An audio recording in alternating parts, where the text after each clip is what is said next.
18 horas. Notícias de Manaus, Amazonas, Brasil e do mundo. Agora na Mix. Bacana, hein? 6 horas e 1 minuto em Manaus. Boa noite pra você que está ligado na 100,7. Começando mais uma edição do 18 horas. Segunda-feira, 5 de outubro de 2020. Ari Guedes, Carlos Júnior e Karime Leão. Começando pra você mais uma edição do programa 18 horas, juntamente com toda a equipe de jornalismo da Mix que produz o 18 horas. Boa noite, Karime. Segundou, né? Segundou, Carlão. Muito boa noite para você que acompanha a programação aqui da Mix Manaus. Estamos juntos até as 7 da noite no programa 18 horas. Sim. Muito obrigada pela sua companhia. E uma boa noite especial. Seja bem-vindo a galera do Aplicativo Humano que já está aqui, ó, ligadinho, acompanhando a gente ao vivo nos estúdios da Rádio Mix. E se você quiser também, logo depois pode acessar 18horas.com.br, o site de notícias da Mix Manaus, e assistir ao programa. Ou então no nosso canal do YouTube, né, Carlão? Tamo junto, Karime. Segundona, e o americano Harvey Alter, dos Institutos Nacionais de Saúde dos Estados Unidos, o britânico Michael Houghton, da Universidade de Alberta, e o americano Charles Weiss, da Universidade Rockefeller, ganharam aí o Prêmio Nobel de Filosofia ou Medicina de 2020 pela descoberta do vírus da hepatite C. Exato, Carlão. O Nobel aí de Fisiologia ou Medicina de 2020, né? E esse anúncio foi feito esta segunda-feira de manhã. O Comitê do Nobel justificou o prêmio ao dizer o seguinte, que anualmente ocorrem 70 milhões de novos casos de hepatite e 400 mil mortes decorrentes destas doenças no mundo inteiro. A hepatite, que é uma inflamação do fígado, surge por causa, né, de pelo menos 3 tipos de vírus, A, B ou C. Tanto a hepatite B quanto a C, transmitidas pelo sangue, podem levar décadas para se estabelecer e causar aí, em última instância, cirrose e câncer de fígado. Muito sério e sempre muito importantes as descobertas da ciência, da medicina para a nossa vida, né? Antes dessas descobertas, inflamações do fígado que não eram causadas pelo vírus da hepatite A ou B eram tratadas como hepatite não A ou não B, ou seja, não tinha um diagnóstico, um tratamento específico para elas, né? E ainda não estavam bem estabelecidos qual seria o agente responsável. Agora sim, mais o avanço da ciência e da medicina. 6 horas e 2 minutos, estamos começando para você mais uma edição do programa 18 horas nesta segundona, hein? Vamos juntos no melhor Mix do Brasil. Você está ouvindo Mix 18 horas. Olha aí, o dinheiro começou a cair nas contas dos candidatos a prefeito de Manaus. Até a tarde desta segunda-feira, o candidato que mais recebeu doação foi José Ricardo, do PT. Nada menos que R$ 652.061,12 já estão na conta do candidato petista. Só a direção nacional do PT doou R$616 mil, o que representa 94,47% de toda a grana até agora à disposição de José Ricardo para gastar nessa campanha para prefeito. Olha aí. Carlão, e o segundo candidato que mais recebeu doação até o momento é Ricardo Nicolau, do PSD, que já tem R$500 mil na conta para gastar em sua campanha. E todo esse dinheiro foi doado por uma única pessoa física, o diretor-presidente do Grupo Samel, Luiz Alberto Saldanha Nicolau, que é também o irmão do candidato. Olha, os demais candidatos não informaram ainda ao Tribunal Regional Eleitoral qualquer doação. A maioria vai depender aí quase que exclusivamente do fundo eleitoral e do fundo partidário. Pessoas físicas podem doar até 10% do valor declarado do imposto de renda do ano passado. Segundo o Tribunal Superior Eleitoral, os candidatos a prefeito de Manaus poderão gastar até R$10,2 milhões com suas campanhas no primeiro turno, tá? O que representa R$1.200.000 a mais que em 2016. Já no segundo turno, o teto de despesas não pode ultrapassar a R$4 milhões. Os candidatos à Câmara Municipal de Manaus poderão gastar até R$628.500. 18 horas. Bom, e começa na próxima sexta-feira, dia 9, a propaganda eleitoral gratuita de rádio e televisão. Nas TVs serão 10 minutos de programa ao meio-dia e mais 10 minutos às 8 da noite. Além de cerca de 80 inserções de 30 segundos segundos ao longo aí da programação. Carlão, e as gravações já estão a todo vapor e as primeiras propagandas vão ao ar logo nas primeiras horas da manhã desta sexta-feira. Espera-se que a partir daí a campanha eleitoral esquente, merecendo a atenção do eleitor que já está meio ressabiado de campanha eleitoral, né? Afinal, são muitas decepções aí nos últimos anos. E o eleitor, Karime, não cai mais em conversa mole, não. Conversa fiada, sai pra lá. Para conquistar o voto agora, o candidato deve ter um legado, deve ter um trabalho já realizado na comunidade, na cidade, ter um passado limpo e promessas viáveis. Não adianta promessas bonitinhas, mas aí inviáveis. Não adianta apresentar projetos revolucionários, mas totalmente fora da realidade financeira do Estado. O eleitor está esperto e vai saber diferenciar, sim, o candidato sério do candidato da promessa fácil, aquele que vem vendendo ilusões aí, inclusive. Um salvador da pátria, né? Que vem de ilusão. Exatamente, Carlão. A propaganda na rádio, na TV, vai ser uma grande oportunidade para o eleitor separar o joio do trigo. Vamos ficar atentos aí a cada palavra, a cada compromisso assumido e vamos votar com consciência. Vamos votar sim, exercer o nosso direito, né? O nosso dever de cidadania, mas votar com consciência, né? Comparando todos os candidatos e escolher aquele que for realmente o melhor para a nossa cidade. Você está ouvindo 18 horas.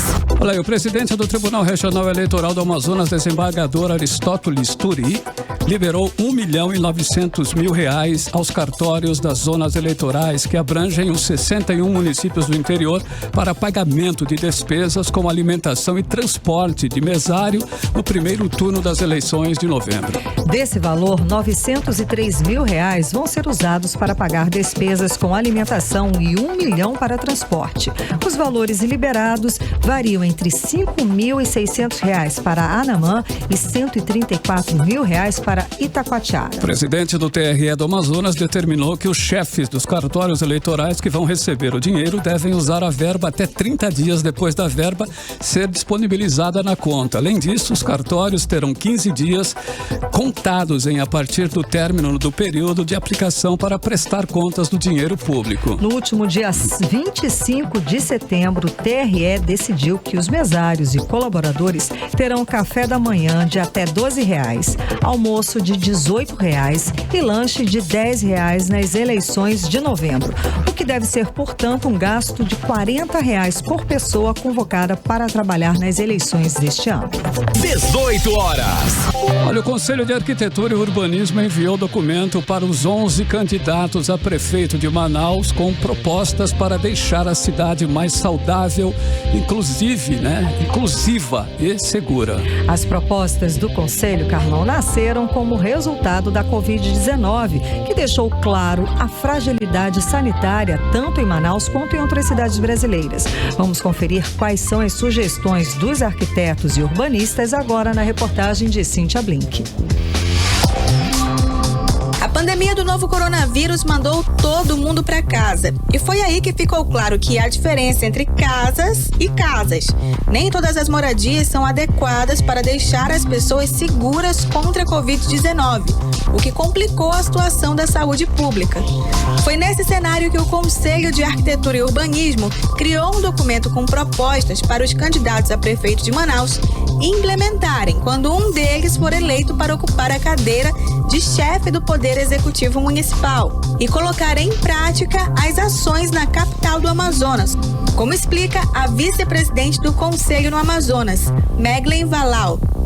Mas principalmente a gente precisa pensar em como ajudar esse novo gestor que está chegando, né? Seja através de articulação, né? Seja através de financiamento, de projetos, né? De como melhorar a vida dessas pessoas, né? Que precisam tanto, porque a gente viu que com essa pandemia, que não era só as pessoas que estão num lugar que não tem saneamento, que ficaram à mercê da própria sorte, que todos nós ficamos, né? Então, assim, precisa ser olhado agora de uma maneira diferente. A sociedade precisa cobrar esse gestor que está chegando de uma maneira diferente. O documento enviado na manhã desta segunda-feira aos 11 candidatos a prefeito de Manaus fala sobre a utilização de estratégias da arquitetura para universalizar o saneamento básico criar fundos de desenvolvimento urbano e de habitação, fomentar a agricultura urbana, a pesca e atividades extrativistas e outras diretrizes. As propostas também falam sobre a viabilidade financeira para tirar os planos do papel para a realidade. A lista de sugestões foi aprovada na 34ª reunião plenária ampliada ordinária do Conselho de Arquitetura e Urbanismo do Brasil, que reuniu os conselhos de todos os estados brasileiros por videoconferência em agosto deste ano.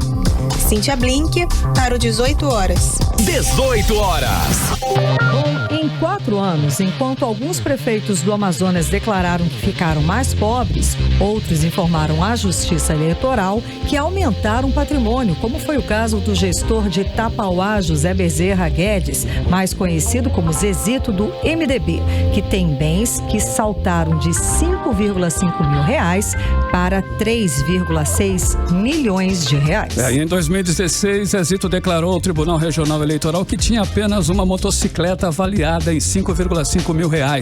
4 anos depois, o prefeito de Tapauá informou ao tribunal que tem 3,6 milhões de reais em bens, sendo um carro Hyundai avaliado em 79,5 mil, um lote de terras na Efigênio Salles avaliado em 70 mil reais, um Jeep no valor de 75 mil reais, participação na empresa JJ Navegações que vale 3,3 milhões de reais e uma motocicleta no valor de R$1.000. Outro gestor que teve considerável aumento de bens foi Frederico Júnior, do PSC, eleito prefeito de Novo Airão durante eleições suplementar realizada em 2018, depois da cassação de Wilson Santos. Naquele ano, Frederico declarou que tinha apenas R$5 mil depositado em uma conta corrente. Em 2 anos, o patrimônio de Frederico Júnior aumentou 3,908%. Em 2020, o prefeito declarou que tem uma casa em Novo Airão avaliada em R$150 mil e R$50,4 mil na poupança, totalizando R$200,4 mil em bens. Aí o milagre da multiplicação de bens, nada que uma boa investigação do Ministério Público não esclareça nos mínimos detalhes. 15 prefeitos que buscam a reeleição no Amazonas declararam que perderam dinheiro ou que simplesmente não saíram do zero, como é o caso dos prefeitos de Carauari, Bruno Ramalho, e do presidente Figueiredo, Romeiro Mendonça, de Rio Preto, da Eva, Anderson Souza, e de Urucurituba, José Claudenor de Castro Pontes, mais conhecido como Sabugo. Carlão, e o único prefeito que declarou que perdeu tudo entre a eleição de 2016 e a eleição deste ano foi Antônio Peixoto, do PT de Itacoatiara. Ele tinha um patrimônio de R$332 mil e agora está com R$0 de bens. Claro que aí, né, é possível que seja algum erro na declaração, né? Não é possível que o prefeito tenha ou que alguém tenha perdido, né, R$332 mil. Em 2 anos está a zero, né? Em apenas 4 anos, né? Pode ser um erro de digitação. Você está ouvindo 18 horas. Bom, e como que não falta nesse governo de Wilson Lima? É bronca e denúncias de corrupção. Hoje temos mais uma. O conselheiro do Tribunal de Contas do Estado suspendeu o pregão milionário da Secretaria de Educação para a contratação de agentes de portaria. Exatamente. É mais uma denúncia de irregularidade na atual gestão do Estado. O serviço seria prestado nas escolas do interior. Vamos conferir os detalhes agora na reportagem de Odineia Araújo. O conselheiro do Tribunal de Contas do Estado, Érico Desterro, suspendeu liminarmente o pregão eletrônico do Centro de Serviços Compartilhados da SEDUC para a contratação de mais de 7 mil serviços de agentes de portaria para as escolas dos municípios do interior do Estado. O pregão, com 4 lotes, começou dia 1º de outubro e deveria continuar hoje e inclui serviços de mão de obra e equipamentos. Para o primeiro e o segundo lotes, a média dos lances foi de R$17 milhões. No terceiro, de R$18 milhões e mais R$6 milhões no quarto lote, de acordo com informações do site E-Compras.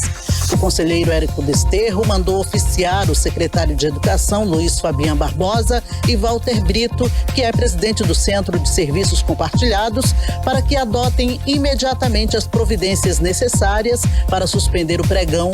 O conselheiro explica o motivo. A cautelar foi concedida apenas para suspender temporariamente o pregão, tendo em vista que uma das concorrentes alega que não recebeu a tempo a resposta de uma impugnação que fez ao edital.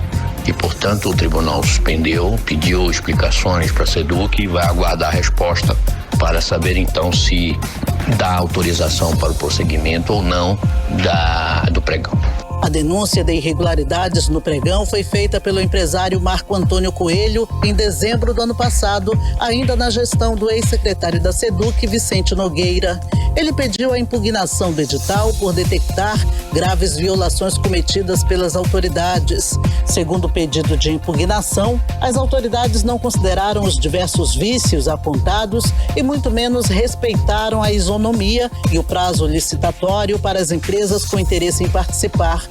O empresário, que tinha contrato com o Estado para a prestação desse tipo de serviço, alegou também que a licitação tem valores muito superiores ao contrato com a empresa dele. A SEDUC tem 15 dias para comunicar ao TCE sobre as medidas adotadas. Entramos em contato com a Secretaria de Educação do Estado, mas até o fechamento da reportagem não recebemos retorno. Odinaia Araújo para o 18 horas. Você está ouvindo 18 horas. Olha, mesmo em tempo de pandemia, as denúncias de irregularidades não param de chegar ao Ministério Público do Estado. Exemplo disso são inquéritos que vão apurar o descumprimento das normas sanitárias para a prevenção do novo coronavírus. Mas a questão aí, Carlão, é o seguinte: você sabe como fazer uma denúncia ao Ministério Público? Então vamos conferir agora na reportagem de Júlia Gomes. Denunciar é a forma como o cidadão tem de acabar com irregularidades. O Ministério Público do Amazonas, por meio da Ouvidoria Geral, recebe diariamente diversas denúncias que são encaminhadas às promotorias para apuração dos fatos. Em tempo de pandemia, por conta das medidas de isolamento social, o atendimento presencial ao público está suspenso, mas os canais digitais e o Disque Denúncia continuam recebendo as denúncias de possíveis irregularidades. Exemplo disso são os inquéritos recém-instaurados para apurar o descumprimento das normas sanitárias para a prevenção contra o novo coronavírus. Em um dos casos, o MP vai investigar o descumprimento do limite máximo de alunos por turma em um colégio particular de Manaus. Já em outro, será investigado o caso de funcionários trabalhando com Covid-19 em um centro educacional, também da rede particular de ensino. Além de alunos sem máscaras de proteção, escola não higienizada e aglomeração no local. O procurador de Justiça, Nicolau Libório, ouvidor do Ministério Público do Estado, falou sobre o trabalho da Ouvidoria Geral e disse que a ouvidoria é a porta de entrada para atender os anseios da sociedade, mas que não é um órgão de execução. Os órgãos de execução são as nossas promotorias. Então a ouvidoria, ela recepciona essas situações trazidas aqui até ela e, com base naquilo que for necessário fazer, de forma imediata às vezes, trazer uma solução com essa parceria, e logicamente que não poderia ser diferente, com as promotorias. As denúncias ao Ministério Público do Estado podem ser feitas de forma identificada, sigilosa ou anônima, pelo Disque Denúncia no telefone 0800 092 0500. O cidadão também pode encaminhar sua denúncia por meio de uma mensagem de WhatsApp para o número 3655 0745 ou ainda encaminhar sua manifestação preenchendo o formulário eletrônico da Ouvidoria Geral. Júlia Gomes para o 18 horas. Você está ouvindo 18 horas. Economia. Bacana, vamos falar de economia. É que começou hoje o cadastro de informação de clientes interessados em usar o Pix. Mas o que é o Pix, você sabe? O Pix é um novo meio de pagamento e transferências eletrônicas desenvolvido pelo Banco Central para facilitar transações financeiras. Com esse novo sistema, né, o Pix, é possível pagar boletos, contas de luz, impostos ou fazer qualquer tipo de compras. Ele é mais um meio de pagamento e mais uma maneira de transferir recursos, com a vantagem de permitir operações em qualquer hora do dia, com mais rapidez e sem custos, tá? Mas a repórter Nathalie Moraes, ela tem os detalhes desta ferramenta que promete facilitar o nosso dia a dia. O novo novo sistema de pagamentos instantâneos do Banco Central promete mudar a relação dos brasileiros com as transações digitais, ao permitir que nossas transferências e pagamentos sejam concluídos em até 10 segundos e realizados 24 horas por dia, em qualquer dia do ano, incluindo finais de semana e feriados. Todas as instituições financeiras com mais de 500 mil clientes foram obrigadas a aderir ao novo sistema. Basicamente, o Pix vai ser uma funcionalidade a mais dentro dos canais do banco, uma nova opção do menu app ou Internet Banking. Segundo o especialista em negócios digitais Edson Fonseca, o sistema chega trazendo agilidade em nossas vidas. O Pix é um novo meio de pagamento que ficará disponível para a população brasileira a partir de 16 de novembro desse ano. O Pix é muito parecido com a ideia de um DOC, de um TED ou de uma transferência, onde você vai poder fazer isso diretamente para uma pessoa e, ao invés dos tradicionais DOCs e TEDs, o Pix vai fazer com que o dinheiro fique disponível instantaneamente na outra conta. Ou seja, você não precisa mais esperar 1 ou até mesmo 2, 3 dias para receber esse dinheiro, bem como ele vai ser muito mais barato do que os custos tradicionais que nós temos hoje com os outros tipos de transferência e pagamento de boletos, por exemplo. Uma das vantagens que os comerciantes terão é que receberão esse dinheiro na hora, sem precisar pagar taxas. E nós também, na população em geral, no caso das transferências, isso vai ficar muito mais ágil e seguro. O sistema começa a funcionar de forma restrita no dia 3 de novembro e entra em pleno funcionamento no dia 16, segundo o Banco Central. Mas hoje, com o início do cadastramento, alguns golpes já estão sendo aplicados. O especialista em tecnologia, Arthur Merijas, alerta que é preciso tomar alguns cuidados. Os golpes estão sendo aplicados da seguinte maneira: quem não tem nada a ver com o banco está mandando link para as pessoas para garantir o cadastro Pix ou para receber alguma vantagem. Tem até alguns golpes que falam que se você se cadastrar agora, você recebe um crédito para usar no Pix e por aí vai. Então, lembrando, não clique em nenhum link, siga os procedimentos dentro do aplicativo do seu banco, acesse, entre em contato. Tá com dúvida? Procure a instituição, pede para ela qual que é o canal que ela está usando.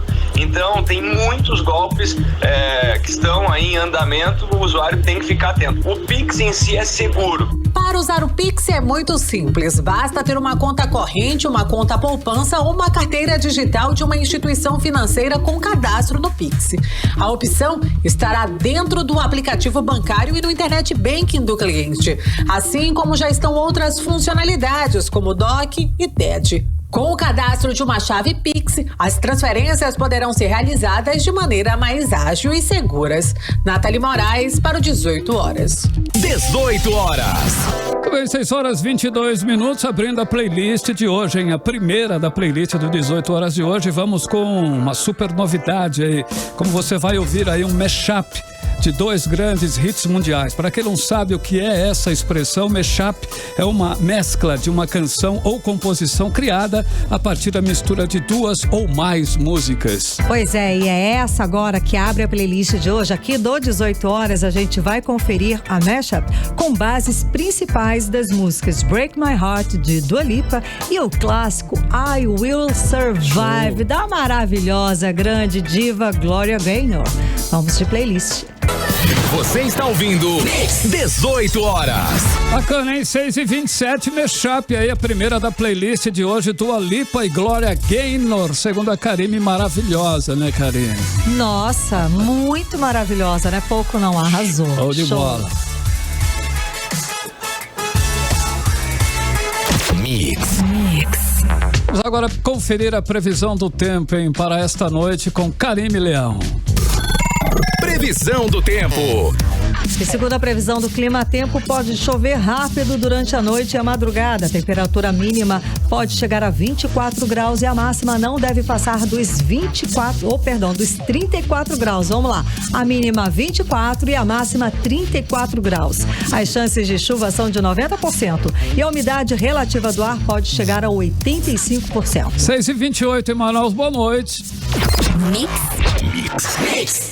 Tribunal de Contas do Estado do Amazonas completa 70 anos semana que vem e a data não vai passar em branco, hein? A comemoração começa dia 14 de outubro, só vai terminar no dia 16 de outubro. Carlão, mas com os cuidados com a saúde, né, que não pode ser esquecido, nunca, tá? A programação vai ser híbrida e terá lançamento de livro e vídeo institucional que vão contar a história do Tribunal de Contas do Estado do Amazonas. Vai ter também a inauguração do primeiro módulo do Museu da Corte de Contas e até o lançamento do hino oficial do Tribunal. Para o presidente do TSE, conselheiro Mário Melo, a maior comemoração que se tem a fazer pelos 70 anos do Tribunal é o trabalho que o órgão fez durante todo esse tempo de verificar o uso correto do dinheiro público. Tribunal de Contas, há 70 anos, vem cumprindo a sua missão mãe, que é a missão de zelar pelo patrimônio público. Oxalá que a instituição Tribunal de Contas viva mais 70, mais 700 anos, com a mesma dignidade, com o mesmo respeito e com o mesmo foco de preservar, que representa e pertence à sociedade, que é o erário público. O Ministério Público do Amazonas vai apurar denúncia de irregularidades em processos de compras de material na Fundação Adriano Jorge. A denúncia relata possíveis ilegalidades na compra de medicamentos e produtos sem licitação pagos a título de indenização por parte da Fundação Hospital Adriano Jorge com preços acima do mercado. O Ministério Público solicitou ao hospital que encaminhe cópias das notas de empenho, notas fiscais e outros eventuais processos relacionados à compra de medicamentos e produtos sem processo regular de licitação no ano de 2020. Você está ouvindo 18 horas. E o governador Wilson Lima, alvo de investigação da Polícia Federal por suspeita de desviar dinheiro da saúde, inaugurou a delegacia especializada em combate à corrupção na manhã desta segunda-feira. Vamos saber os detalhes agora na reportagem de Cíntia Blink. Os deputados da Assembleia Legislativa do Amazonas não podem se fazer presentes para votar a prorrogação da CPI da Saúde. Mas na hora de votar a criação da Delegacia Especializada de Combate à Corrupção, a pedido do governador Wilson Lima, a maioria estava às ordens e alerta para garantir a entrada do dinheiro federal, que exigia a lei que oficializou a DECOR, sancionada no dia 14 de agosto. O problema é que mais de um mês se passou e até agora nada da delegacia que promete combater a corrupção existir de fato no estado comandado pelo governador, apontado como chefe de quadrilha, segundo a Procuradoria-Geral da República. O deputado de oposição, Dermilson Chagas, tentou por mais de uma vez apresentar a primeira denúncia ao delegado Guilherme Torres, nomeado para assumir a nova e por hora inexistente delegacia. Para o deputado, a delegacia foi feita somente para inglês ver. O governo simplesmente instalou para captar o recurso do governo federal, nomeou o delegado, mas até onde eu vi na semana passada estava fechada. Eu quero fazer a minha primeira denúncia nessa delegacia para ver se funciona. E investigo vários atos do governo, dos seus secretários, mas até agora não tem um gesto real, verdadeiro, que seja no sentido de que isso vai ser levado a sério. O governo faz bravatas com o povo, jogando para a galera, dizendo que está sendo transparente. Apesar de a Secretaria de Segurança Pública ter anunciado há semanas que os ajustes estavam todos prontos para a inauguração da nova unidade de segurança, até agora, nada da delegacia começar a funcionar. Segundo informações de pessoas escaladas para trabalhar na DECOR, o delegado Guilherme Torres segue na espera pela permissão do governador Wilson Lima para dar início aos trabalhos. A reportagem buscou a assessoria de comunicação da SSP para saber por qual motivo a inauguração ainda não aconteceu, mas não tivemos resposta. Cíntia Blink, para o 18 horas. Por que será que ainda não aconteceu a inauguração, né? Que será, né? Porque será, a lei dessa delegacia foi assinada e sancionada em agosto deste ano. Isso porque em julho deste ano, o Ministério da Justiça e Segurança Pública tinha informado que apenas 6 estados brasileiros ainda não tinham criado essas unidades, tá? Essas especializadas aí de crime contra a corrupção. Um dos estados, adivinha? O Amazonas. Isso foi em julho. Aí em agosto, se não inaugurar, não vamos ter o nosso repasse. Vamos inaugurar. Tá lá no papel. A minha pergunta, quando eu vi essa matéria, quando a gente estava na produção, eu queria saber quando é que eu posso bater na porta dessa delegacia e denunciar algum tipo de absurdo, algum tipo de desvio de conduta, né? Lembrando, tá, que essas delegacias especializadas de combate à corrupção são uma exigência do Ministério da Justiça. Não há nenhum bonzinho nessa história não, tá? Que editou portaria no ano passado condicionando a criação dessas unidades, tá? Ao repasse de recursos do Fundo Nacional de Segurança Pública para os estados e Distrito Federal. Ou seja, sem delegacia não tem dinheiro, é simples assim. Só que aqui no estado do Amazonas só está no papel até agora, né? 6h34, boa noite. Você está ouvindo 18 horas. Olha, o Sínodo para a Amazônia, que buscou novos caminhos para a evangelização dos povos da floresta, completa um ano. A pandemia do novo coronavírus dificultou parte das ações decididas na reunião, mas celebrações virtuais vão acontecer sim amanhã para homenagear os mártires da Amazônia, como explica a repórter Odiné Araújo. Em 2018, a Igreja Católica na Amazônia começou um processo de escuta de mais de 80 mil pessoas. Foi um momento de conhecer a realidade dos povos da floresta, alguns ausentes da fé católica, pela ausência da igreja nas comunidades mais isoladas. Foi por isso que no ano passado, de 6 a 27 de outubro, aconteceu no Vaticano o Sínodo Especial para a Amazônia, considerado pelo Papa Francisco como filha de sua primeira grande encíclica, que fala do cuidado com a criação e com a casa comum. Uma encíclica é uma carta do Papa abordando algum tema da doutrina católica. Ontem, o pontífice publicou a encíclica Todos Somos Irmãos, que reforça, segundo o padre Luiz Miguel Modino, a nova ordem na Igreja Católica de que é preciso caminhar juntos. Tradicionalmente, na Igreja Católica, os padres, os bispos eram quem, digamos, dominava a igreja. Cada vez mais o Papa Francisco quer que todos caminhem juntos, que todos possam falar e também que todos sintam a necessidade de escutar. Para aumentar a presença da igreja entre os povos da floresta, foi proposto a realização de missas por homens casados e também por mulheres. Já no sínodo, o protagonismo das mulheres e dos povos indígenas foi perceptível. Segundo o padre Modino, com o sínodo para a Amazônia, a igreja se tornou aliada efetiva dos povos originários. Não podemos esquecer que o Sínodo para a Amazônia colocou no foco do mundo a defesa da Amazônia. Isso se torna uma urgência cada vez maior.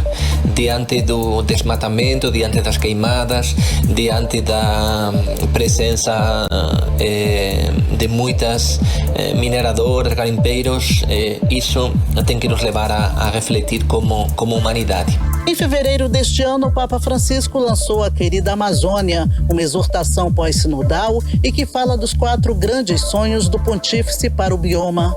O documento final do sínodo, com 120 parágrafos, conclama todos para atuarem na defesa da Amazônia e de seus povos contra as ameaças dos interesses econômicos em seus territórios. Para celebrar o primeiro aniversário do sínodo, que acabou tendo algumas ações prejudicadas por causa da pandemia do coronavírus, está marcado para amanhã celebrações nas comunidades e paróquias em homenagem aos mártires da Amazônia.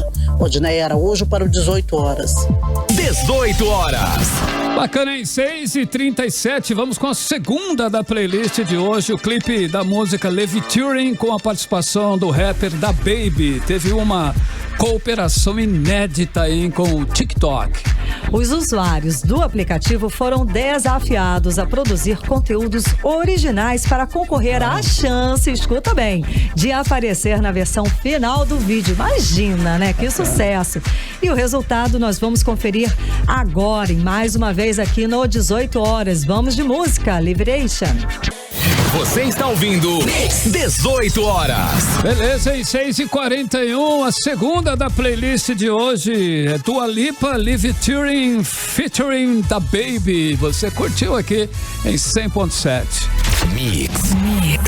Bom, e agora nós vamos conferir a previsão do tempo para esta manhã, né? Para amanhã de terça, né, Karime Leão? Dia 6 de outubro. 6 de outubro, tá aqui errado, olha, eu escrevi errado, Carlão, foi mal. 6 previsão de setembro. Previsão do tempo com Karime Leão para amanhã, dia 6. Previsão do tempo. Segundo informações do Clima Tempo, para amanhã, terça-feira, dia 6 de outubro, é o seguinte: sol com muitas nuvens durante o dia, períodos de nublado com chuva a qualquer hora. A mínima prevista é de 24 graus e a máxima não deve passar dos 32 graus. As chances de chuva são de 67% e a umidade relativa do ar pode chegar a 81%. Para 6h42, boa noite. Mix. Olha aí, falando de clima, hein? As queimadas no sul da região amazônica e no centro-oeste do Brasil foram as piores em setembro de 2020 do que em setembro de 2019, quando o quadro de fogo já foi muito ruim. Bom, infelizmente essa é a realidade. A quantidade de monóxido de carbono na atmosfera, que foi registrada em setembro deste ano, foi muito superior à observada no mesmo período do ano passado. O estado aqui do Amazonas, em setembro, terminou com 4.270 focos de calor, muito acima da média histórica mensal, que é de 2.698, mas abaixo do recorde para o mês de setembro, né, que foi de 5.004 em 2015. E o número de focos de calor no mês de setembro no bioma Amazônia de 32.017, ficou com muito pouco abaixo aí da média histórica de 32.812, mas esse número foi muito superior ao do mês de setembro do ano passado, de 19.925, segundo dados do Instituto Nacional de Pesquisas Espaciais. E no bioma Pantanal, setembro foi dramático em termos de fogo. Foram contabilizados, a partir de dados de satélite, nada menos que 8.106 focos de calor, número muitas vezes muito acima da média histórica mensal de 1944. Não apenas superou o recorde para setembro, como ultrapassou com larga margem. O pior setembro até então era do ano de 2007, com 5.498 focos de calor. Você está ouvindo 18 Horas. Bom, e mesmo com o novo avanço da Covid-19 aqui em Manaus, parece que muita gente ainda não se conscientizou do novo avanço do vírus, tá? Nesse fim de semana, uma festa clandestina com mais de 700 pessoas no Tarumã foi encerrada pela Central Integrada de Fiscalização. Além disso, outros 3 flutuantes foram notificados por estarem funcionando irregularmente. A repórter Nathalie Moraes tem os detalhes. Uma festa clandestina chamada de Noite Proibida, com mais de 700 pessoas, foi fechada pela Central Integrada de Fiscalização, a CIF. O evento acontecia em uma chácara e reunia adolescentes. Segundo o tenente-coronel Frank Eduardo, coordenador da CIF, 38 estabelecimentos foram vistoriados. 2 foram fechados e um local foi notificado. Outros 8 foram orientados para seguirem as normas sanitárias e governamentais. Nesses 3 dias foram abordados cerca de 28 bares e 10 flutuantes, sendo que desses 28 bares, 4 foram fechados e os 10 flutuantes também, por não estarem atendendo o que preconiza o decreto governamental. Durante o desenrolar da CIF no sábado, da operação, recebemos uma denúncia de uma festa clandestina realizada no Tarumã, onde estariam vários menores de idade consumindo bebida alcoólica, funcionando com aglomeração, além do horário permitido, e fomos averiguar essa denúncia. Realmente, chegando no local, verificamos que haviam vários menores no local dessa festa, chamada Festa Proibida. Já no domingo, outros 3 flutuantes que estavam funcionando irregularmente foram autuados e tiveram fechamento imediato estabelecido pelos agentes da Vigilância Sanitária Municipal, que atuaram os flutuantes e estabeleceram multa por conta das irregularidades encontradas no local. Nathalie Moraes para o 18 horas. Você está ouvindo 18 horas. Também começou hoje a campanha nacional de vacinação contra poliomielite e multivacinação. A mobilização vai até o dia 30 de outubro em postos de saúde de todo o país. A campanha vai atender a crianças e adolescentes na faixa etária de 0 até 14 anos. E aqui em Manaus, que está com baixa cobertura vacinal, serão ao todo 168 pontos de atendimento que vão estar disponíveis para a população. No dia 17 de outubro acontece o Dia Nacional de Mobilização da campanha. Vamos aos detalhes agora com a repórter Júlia Gomes. As campanhas vão reforçar a imunização contra a paralisia infantil e também fazer a atualização da caderneta de vacina de crianças e adolescentes de até 14 anos de idade. Crianças de 1 a 4 anos devem receber uma dose da vacina oral contra a poliomielite, como explica a chefe da divisão de imunização da Secretaria Municipal de Saúde, a enfermeira Isabel Hernandes. A campanha da poliomielite se destina a crianças até 4 anos, 11 meses e 29 dias. Os pais devem procurar uma unidade de saúde levando o cartão de vacina. Lá vai avaliar se há necessidade de atualizar ou todas as crianças de 1 a 4 anos precisam tomar a vacina da gotinha, que é a gotinha amiga, que protege contra a poliomielite. Já a campanha de multivacinação irá atender crianças e adolescentes de até 14 anos, reforçando a oferta das vacinas que fazem parte do calendário nacional de vacinação no Sistema Único de Saúde. Serão oferecidas vacinas que protegem contra doenças graves, desde febre amarela até meningite, sarampo, hepatite, entre outras. Em Manaus, a cobertura vacinal está baixa, e isso pode trazer risco para o município de surtos de doenças já erradicadas. A enfermeira Isabel Hernandes alerta que o mais importante é que pais e responsáveis levem as crianças até uma unidade de saúde para avaliação do cartão de vacina. O pai deve procurar uma unidade de saúde com o seu filho, levando o cartão de vacina para que seja avaliado se há necessidade de atualização ou não. E o objetivo dessa campanha é colocar as vacinas de crianças e adolescentes em dia, considerando que a cobertura está baixa e isso traz o risco de trazer doenças imunopreveníveis para o município. Devido à pandemia da Covid-19, a criança e o adolescente só poderão ter um acompanhante para ir até uma unidade de saúde, reduzindo assim a aglomeração e qualquer risco de contágio da Covid-19. A campanha vai até o dia 30 de outubro, com as vacinas disponíveis em 168 postos de atendimento. A lista com o endereço das salas de vacinação podem ser acessadas no site da Censa no link censa.manaus.am.gov.br. Júlia Gomes para o 18 horas. 18 horas. Depois do colapso no Sistema Único de Saúde, com um aumento acelerado nos casos de Covid-19, principalmente aqui em Manaus, o governo do estado anunciou hoje que a vacina em testes contra a Covid-19 deve começar a chegar no estado a partir de janeiro de 2021. Exato, Carlão. O ministro da Saúde, Eduardo Pazuello, esteve esse fim de semana aqui em Manaus e garantiu que a vacina deve começar a ser distribuída no Brasil a partir de janeiro, do ano que vem, e que o Amazonas vai ser um dos primeiros estados a receber a vacina. E segundo o governo do estado aqui do Amazonas, os profissionais de saúde e idosos devem ser os primeiros grupos a receber o medicamento. Vamos aos detalhes agora na reportagem de Nathalie Moraes. Depois de sofrermos com o colapso do sistema público de saúde funerário por conta da Covid-19, a doença voltou a apresentar alta em Manaus nas últimas semanas.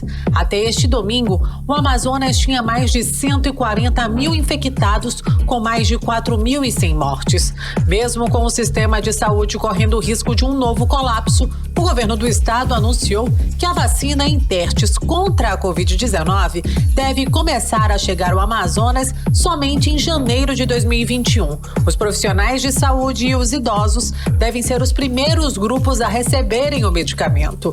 O governador Wilson Lima informou que esteve com o ministro da Saúde, Eduardo Pazuello, que confirmou o envio da vacina para o estado. As vacinas contra a Covid já estão prontas, elas estão em fase de teste. E uma coisa interessante que foi explicado pelo ministro é que as vacinas que serão aplicadas aqui no Brasil, elas precisam ser testadas em brasileiros, senão não há a autorização da autoridade sanitária internacional. E há uma expectativa de que até o final do ano essas fases de testagem estejam concluídas e que a partir de janeiro essas vacinas comecem a ser disponibilizadas. Apesar do planejamento de começar a vacinar a população do Amazonas no início do ano que vem, o governador não especificou o número de doses que devem ser destinadas ao estado e nem quais laboratórios que fornecerão a imunização. Estados como São Paulo, Paraná e Bahia devem receber a vacina ainda em 2020. Nathalie Moraes para o 18 horas. 18 horas. Também 6h52 e na última da playlist do 18 horas de hoje vamos com mais uma novidade, dessa vez com a união do DJ Snett e o Black Soul no projeto Those Guys from Athens. Então vamos de música, encerrando a playlist de hoje, desta segunda-feira aqui no 18 horas. Vamos de Burning Up. Você está ouvindo 18 horas. Beleza, e fechando, hein? A terceira da playlist, Those Guys from Athens, Burning Up em 100,7. Mix. Bom, e agora nós vamos atualizar os números da Covid-19 aqui no Amazonas e no Brasil com Karime Leão. E o boletim diário Covid-19 da Fundação de Vigilância em Saúde do Amazonas, divulgado nesta segunda-feira, há um registro de 191 novos casos de Covid-19. Conforme o boletim, foram confirmados 9 mortes por Covid-19, 4 ocorridas nas últimas 24 horas e 5 foram encerrados por critério laboratorial, elevando para 4.185 o total de mortes. E dos 142.573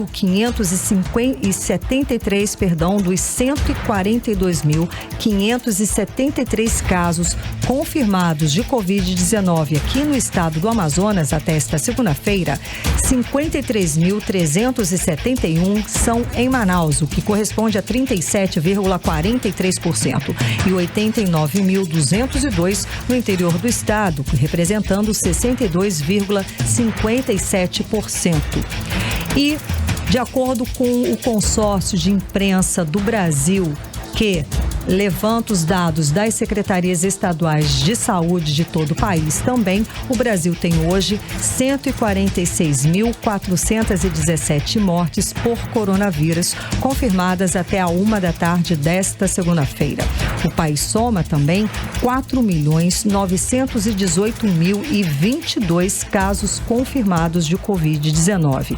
E segundo os dados do Ministério da Saúde, o número de pessoas recuperadas da doença chega a 4.263.208 pessoas que foram recuperadas da Covid-19 em todo o país. Agora são 7 horas em ponto. Seguimos direto para o editorial 18 horas. Editorial 18 horas. Bom, hoje foi inaugurada a Delegacia de Polícia de Combate à Corrupção em Manaus. A inauguração, todos sabem, foi uma exigência do governo federal. Ou o governo fazia a delegacia ou não receberia dinheiro para a segurança. A responsabilidade dos policiais escalados para trabalhar na nova delegacia é muito grande. Eles vão investigar crimes de corrupção praticados contra a administração pública nas esferas estaduais e municipais. Às vezes, os casos podem envolver gente muito poderosa.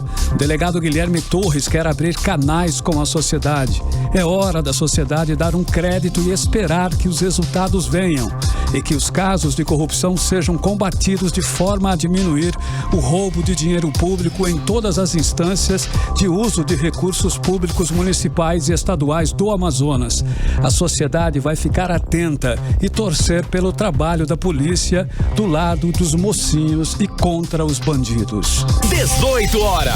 Karime 7-1, finalizamos mais uma edição do programa 18 horas desta segunda-feira, começando mais uma semana super bem com toda a equipe de jornalismo da Mix, Karime. Exato, gente. Muito obrigada pela companhia. Um beijo e até amanhã. Boa noite, até amanhã, hein, a partir das 6. Você ouviu 18 horas. As notícias do Brasil e do mundo. De volta amanhã.